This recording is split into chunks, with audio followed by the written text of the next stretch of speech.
There are many things in the Bible we're just not given much information about.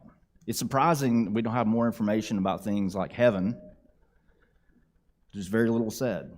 There's also very little said about Satan. There are a lot of questions that we don't know how to answer. I don't even know how to explain where he came from. A lot of people look in the book of Ezekiel and have some passage there talking about the king of Tyre, and they make application to Satan because it just sounds like that, but there's no indication that that's actually the fact.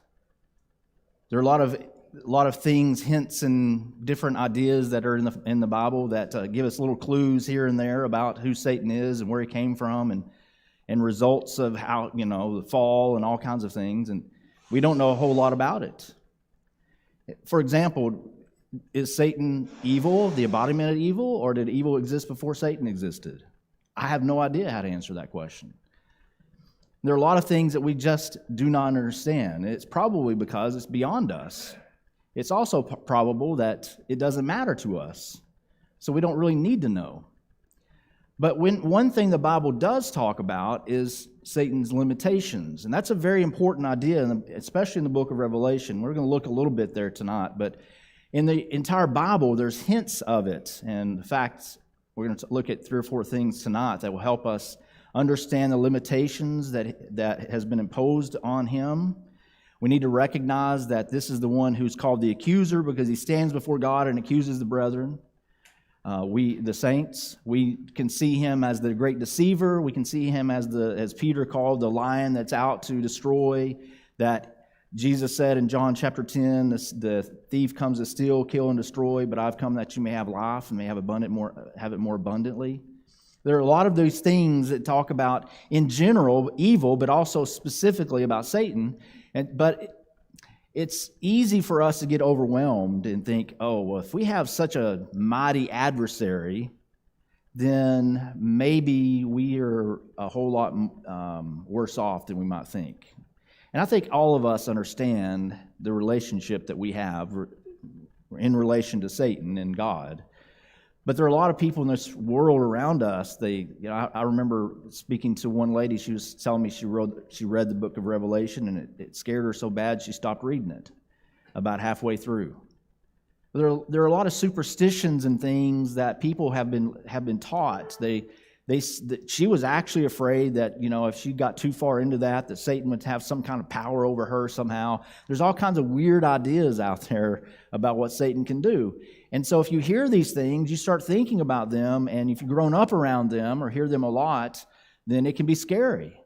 But we have peace, and we can have assurances. I remember one time when I was little, I was in junior high, and I was talking to my teacher, and I said, he brought up witchcraft, and I said, okay, is witchcraft real? And can they actually do these kinds of things? And does Satan really have kind of the power to do all these different things that people attribute to him? And he said, there's no reason to worry about it. Even if he could, God is still in control. And that really brought me a lot of comfort. It didn't really satisfy me at the time, but it brought comfort over the years as I thought about that. So let's think about some of the limitations that we can see in the Bible about Satan. First of all, we need to recognize that God is sovereign. That means he is in control. Everything that exists is under his control. Look over in the book of Luke, and Jesus is actually talking about the accusation that was made against him. In verse 15, it says, some of them said, he casts out demons by Beelzebub, the ruler of the demons. Others, testing him, sought from him a sign from heaven. But he, knowing their thoughts, said to them, every kingdom divided against itself is brought to desolation, and a house divided against a house falls. If Satan also is divided against himself, how will his kingdom stand? Because you say, I cast out demons by Beelzebub. And if I cast out demons by Beelzebub, by whom do your sons cast them out? Therefore they will be your judges. But if I cast out demons with the finger of God, surely the kingdom of God has come upon you. Now he is redirecting their question to talk about the kingdom, which was his message, the kingdom of God is at hand. But notice the things he says in redirecting them. He says if Satan is divided against himself, he's going to fall. And that means he can't stand. That means he has it makes no sense for him to attack himself. And so Jesus is casting out these demons. And so now he's bringing it back to them, and he makes the accusation to them. Listen, if I'm casting out demons by Beelzebub, by his power, what power do your children have in doing it, who they claimed could do it? Well, the obvious answer is that it's got to be God. According to their own ideas, their children are casting out demons by the power of God. And so he draws the logical conclusion. Satan's not doing it. Your children are supposedly doing it by God, so therefore God does it, and I'm doing it as well. And he called that the finger of God. That is, just a small part of his power is able to go in and cast out these demons. And he says that surely the kingdom of God has come upon you. Now, again, his point was the kingdom of God is here. You need to pay attention. But in talking about that, he shows us that God has superiority over the demons. The more than likely, the Bible doesn't address how or why demons possessed people. It does talk about the fact that it happened. And we can know that it happened. In fact, Luke makes a distinction between mental illness and demon possession. And he would know, being a doctor. So there is a difference. There was something that happened during that time frame. We don't know exactly how it worked. We don't know, except for what we're told. For example, they could speak and they could make noises and things like this. That's the only way that we know that they would have known that they were demon-possessed, because the demon possession was something that was amazing, that was a unique situation. More than likely, it was allowed to happen so that Jesus could show his superiority even over Satan and his angels. Look in the book of Job, and we know how this begins in chapter 1, when Satan comes before God. We don't know anything more about that. We can make assumptions about how he went to heaven, or we can make assumptions about how he was among the people of God on the earth. It doesn't matter, but he's approaching God.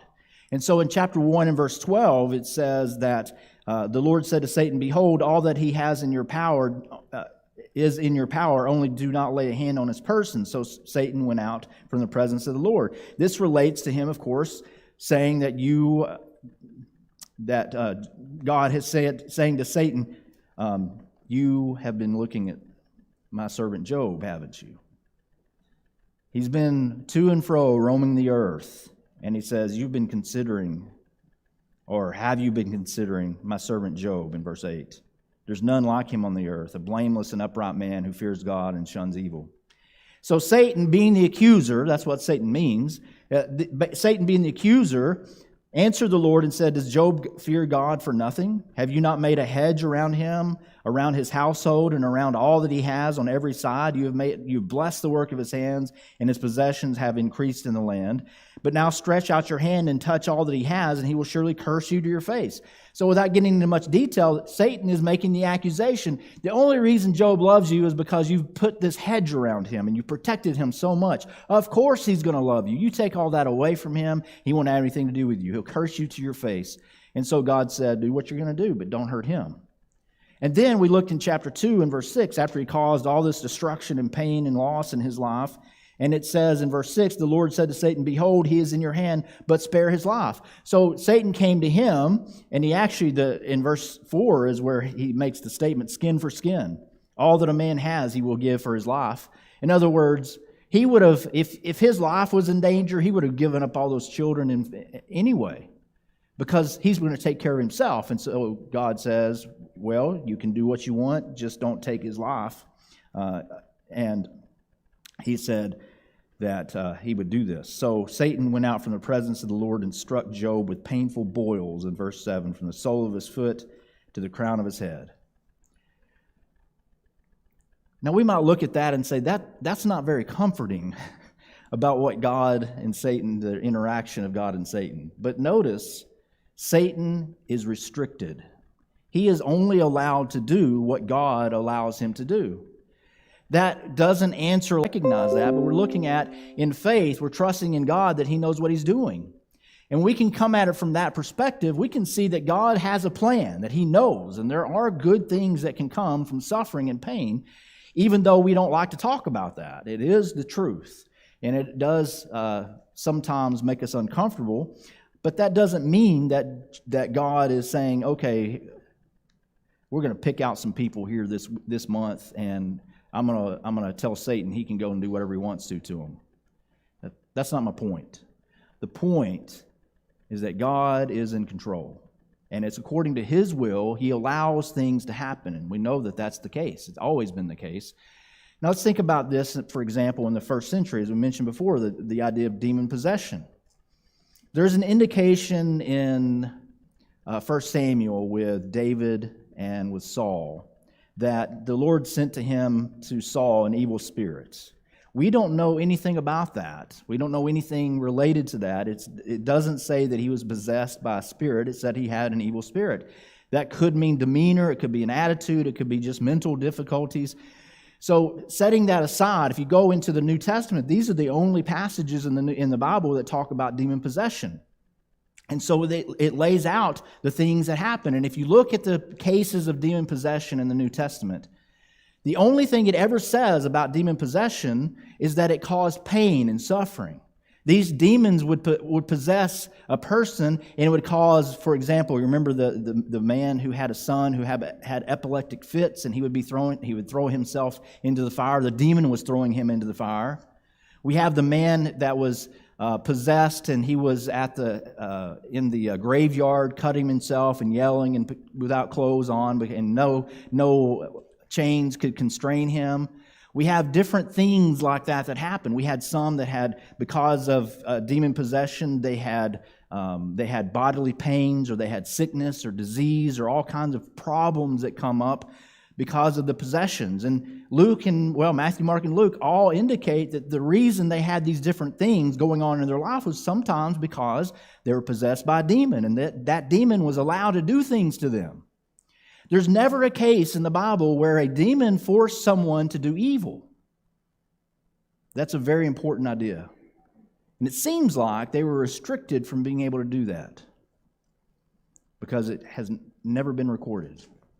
That's why I think things like the possession of Emily Rose and the different movies that have come back, I can't remember the name of the most famous one, but different movies and ideas and books written about demon possessions, you can know they're falsehood. Because first of all, those things don't happen. Secondly, those things cause those people to sin, to blaspheme God and all kinds of things, which never happened in the New Testament. In fact, if you look through the pages and you think about how they interacted, how those demons interacted with Jesus, they spoke of Him and to Him with respect, because they knew who He was. And they were not about to say anything against Him. Like I said, if they're evil, I don't know why they wouldn't do bad things, but it seems like they were restricted because God is sovereign. Then look in 1 Corinthians chapter 10 and verse 13. This is where we can take comfort. 1 Corinthians chapter 10, verse 13 says that God will not allow us to be tempted beyond what we're able to handle. No temptation has overtaken you except such as is common to man, but God is faithful, who will not allow you to be tempted beyond what you're able. But with the temptation will also make the way of escape, that you may be able to bear it. Sometimes people get into superstition. They start thinking that, well, somebody may curse me, and then God's going to allow Satan to possess me. And if Satan possesses me, then I have to go and do sinful things. No, they can't make you, even if they could possess you, they can't make you sin. Because God promised that no matter what happened in life, He is not going to allow us to be tempted beyond what we're able to endure. But He will always give us an escape. So I know there's some people, and I've had a lot of discussions with people about demon possession. I spoke with a woman one time who was convinced that she was possessed by a demon. It was scary. Not because there was a demon there, but because she was obviously having trouble. But as bad as things can get in our lives, Satan cannot take you away from God. And even if he went to the extreme, even if it went to the point where I'm wrong and people could be possessed by Satan himself, God has promised that we can still go to heaven. It's not our fault if that happens. So God is sovereign. That's the first thing we need to remember. We also need to remember that we can have faith through trials. In fact, we can build faith through the trials that we face. And in Philippians chapter 4 and verse 13, Paul says that he can endure all things. I can do all things through Christ who strengthens me. Now, contextually, he's talking about not feats of power, but feats of endurance. That he, no matter what he faces, he can endure.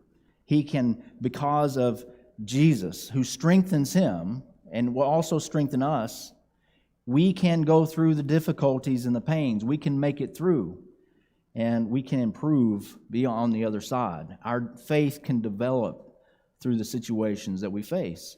So even the trials and the things, even though we may not understand, if something bad has happened, we've probably thought this or been asked this in our own lives from time to time. You know, if God is so good, why am I going through this trouble? Why did God do this to me? You know, there's some indication that Satan could be doing some things to you. Look at Job.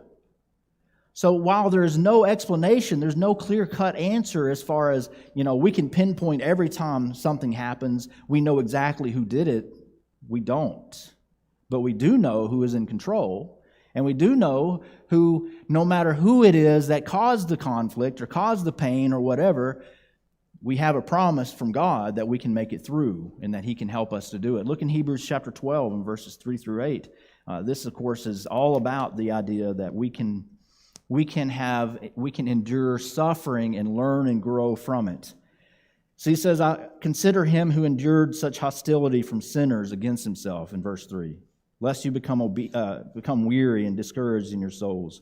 You have not yet resisted to bloodshed, striving against sin, and you have forgotten the exhortation which speaks to you as to sons. My son, do not despise the chastening of the Lord, nor be discouraged when you are rebuked by him. For whom the Lord loves, he chastens and scourges every son whom he receives. If you endure chastening, God deals with you as with sons. For what son is there whom a father does not chasten? But if you're without chastening, of which all have become partakers, then you're illegitimate and not sons. You see, he's saying here, the Hebrew writer is saying that if you're suffering in this life, it's not that God is against you. It's that God is for you. He is chastening us. Now, He may not be the one that causes the pain. We may do that ourselves. But He allows the pain. It could be Satan to cause the pain. He allows the pain so that we can endure and we can grow and we can become stronger. God uses it for our advantage. Satan wants to use it for our disadvantage. And the difference between tempting and testing, as someone said, you can think of it like this. Satan is tempting you because he wants you to fail. God is testing you because He wants you to succeed. And in the testing, we grow stronger. And that's exactly what the attitude that He's trying to get us to see in this section of Scripture. In fact, in verse 11, he says, no chastening seems to be joyful for the present, but painful. Nevertheless, afterward it yields the peaceable fruit of righteousness to those who have been trained by it. Nobody likes to talk about suffering and pain. We all want it to go away if we have it. And it can be overwhelming at times. But we can still endure. We can still find hope that God is in control because God has promised us that. Look in Romans chapter 8, 23 and 24. So not only that, but we also who have the first fruits of the Spirit, even we ourselves groan within ourselves, eagerly waiting for the adoption, the redemption of our body. For we were saved in this hope, but hope that is seen is not hope. For why does one still hope for what he sees? We were saved in this hope. What's the hope that he's talking about? The hope of looking to God and realizing that whatever I go through in life, God can make it work out so that I can be with Him. And I can be stronger, I can be better, I can grow, I can glorify Him in the things that I'm going through, whether that's in pain or in victory, in sorrow or in joy, whatever it is, we can glorify God by the things in which we're going through. That's important for us to remember. We also need to remember that Satan has schemes. And the book of Revelation is talking a lot about the schemes of Satan. And the whole book, really, is from chapter 4 and on, is kind of a depiction of Satan's strategy, his war against God. And in some ways, it transverses the entire time that we've been alive, because he's always been at these kinds of things. It's specifically related to the first century and the first 2 or 3 centuries, really, in the existence of the church. And it ultimately is a relationship to the cross itself and revolving around that, but it all does relate to the bigger picture of the times that we've been around. Look in Revelation chapter 12. Revelation 12. And this really, we could go chapter by chapter by chapter and see how Satan is battling against God. In verse 7, it says, "War broke out in heaven. Michael and his angels fought with the dragon, and the dragon and his angels fought." And the dragon, of course, is Satan. "But they did not prevail, nor was a place found for them in heaven any longer. So the great dragon was cast out, that serpent of old, called the devil and Satan, who deceives the whole world. He was cast to the earth, and his angels were cast out with him." Now I want to stop right there, because when we talk about the fall of Satan, now people use that in 2 different ways. In the religious world around, if you listen and see what's happening, they're talking about the fall of Satan. Often they're talking about his fall whenever he decided he was going to go from an angel of light to an angel of darkness. That's not what this is depicting. This is talking about the defeat of Satan. When he saw him, where John is talking about the fall of Satan, he is being cast out of heaven. He is not there anymore. He is not in the same relationship anymore. Everything has changed. And that's what we need to recognize.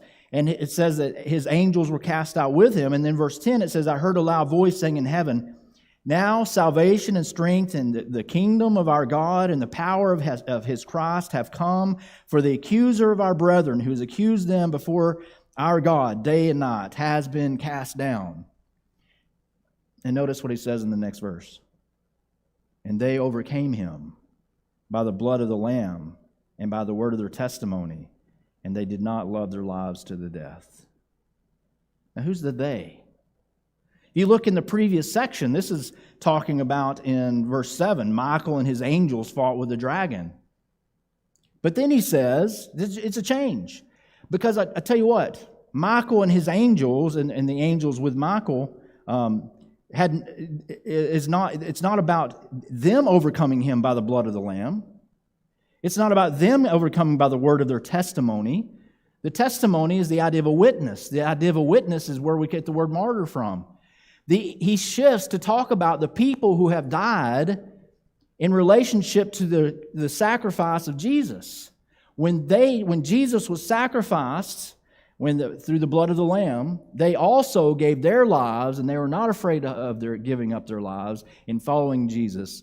And this is how Satan was defeated and overcome. That's related to our salvation. When Jesus defeated Satan, it had to do with the overcoming them because of the blood of the Lamb. Of course, the blood was shed at the cross. And this is when Satan was defeated, at the cross. And by the word of their testimony. This is related to the testimony of the apostles. The testimony of the apostles was that Jesus died and was buried and was resurrected again at the cross. And they overcame by the testimony, and they did not love their lives to death. "Therefore rejoice, O heavens, and you who dwell in them. Woe to the inhabitants of the earth and the sea, for the devil has come down to you, having great wrath, because he knows that he has a short time." So the image is set here that Satan and his angels were destroyed by the blood of the Lamb and the testimony of the apostles, or the testimony of the ones who were being killed. And then there's the woe. Now Satan is on earth. The battle has forever, ever since time began, it's been here on earth some. But the focus has been in heaven. And now he's been overcome, he's been defeated, and the only place he has left to make a stand is here on earth. And he does that. When we talk about spiritual warfare, we're fighting a different battle sometimes than Satan is. While we're sitting around looking at the idea of spiritual warfare being a spiritual war in our minds and our ideas and our thoughts, he is also doing that, but he's using physical entities to bring the fight against Christians. And when he's done that in the first century, we see that in the book of Revelation, he is going to call forth nations to persecute Christians so that he can continue to fight against God. It's not because we're such special people that he's fighting against us. He's fighting against God, and the only way he can do that now is to rally forces and to attack us on the physical front. But it's still a spiritual battle. And the reason he can do that is because, as we see, if you think about, he talks about the frogs that come out of the mouth of the dragon and the mouth of the two different beasts, the three different frogs that went around. Their function was to go and to deceive the nations of the earth, to convince them that Christians are people who should be persecuted, to bring a physical battle against a spiritual people. That's the only thing he has left. There's nothing left for him to do. Because Jesus overcame sin at his death. And Jesus overcame death at his resurrection. And the only thing that Satan had on any of us was sin and death. And those are spiritual things. And God has completely destroyed his power in that area. The only thing left for him to do is to convince nations through thoughts and ideas to attack physically Christians for persecution. Now, yes, there are still temptations out there. I don't mean to imply that it's not there, but we've overcome those things. The only thing that we haven't really overcome, and we're not going to overcome, is the physical things that people may do to us. We're not going to raise an army on this world, on this planet, and conquer the nations that might stand against us. They didn't do that in the first century for sure. But they overcame by the testimony. They overcame by continuing to live the way God wanted them to live. And because of that, they didn't love their lives to death, even to the end. Look in chapter 13, verses 1 and 2. Then I stood on the sand of the sea, and I saw a beast rising up out of the sea, having 7 heads and 10 horns, and on his horn 10 crowns, and on his heads a blasphemous name. And the beast which I saw was like a leopard. His feet was like the feet of a bear. His mouth like the feet of a lion. The dragon gave him his power and his throne and great authority. This is related to the Roman Empire that rose up out of the sea of people, so to speak. And we can read about that in the book of Daniel, which we did talk about. And Satan is the one who rose this thing up, who gave it power and authority, and gave it great power and authority, although God is the one who creates kingdoms. And God is the one who puts people in charge. Are they working together? No, not in any way. But God allows things to happen in accordance with his purpose and his will. And as bad as the atrocities were against Christians in the first few centuries, in some way it played into God's plans. So that even the great power of Satan on earth, in the physical kingdom, in the physical realm, who can do all kinds of things to us if they choose to, God is still supreme. And he can use those things to draw us closer to him. Satan cannot win. There's nothing that he can do to overcome us if we remain faithful to God. Revelation chapter 12 and verse 11, going back to the end, it says, they overcame him by the blood of the Lamb and by the word of their testimony. They did not love their lives to the death. The way we overcome Satan is the exact same way. We don't have to worry about trying to create an army. We have a spiritual one. All we need to worry about is recognizing the lies that are being told and not falling for them ourselves, because Satan can use tremendous power against us. There's no doubt about that. The things that Nero and Domitian and others did to the Christians in the first century were so horrible and so devastating, and yet for every drop of blood a Christian shed, more Christians were made. It did nothing but propel the cause of Christ. It's amazing that he could do that. But he did, because he's sovereign and he knows exactly what he's doing. Look in John chapter 12, 31 through 33. It says, "Now is the judgment of this world. Now the ruler of this world will be cast out." The casting out relates to heaven. He says, and I, if I am lifted up from the earth, will draw all peoples to myself. This he said, signifying by what death he would die. The people answered him, "We have heard from the law that Christ remains forever. And how can you say the Son of Man must be lifted up? Who is the Son of Man?" So Jesus himself, in talking about his own death, said, "I will be lifted up." That's not a lifting up as in, I'm going to be lifted up in the eyes of everyone around me. He says, this relates to how he was going to die. And he was lifted up on a cross between heaven and earth. And this is how he defeated Satan. It was always God's plan that he would destroy Satan and Satan's power. Hebrews chapter 2, by Jesus becoming a man and dying for the sins of the world. And when he did that, he overcame Satan.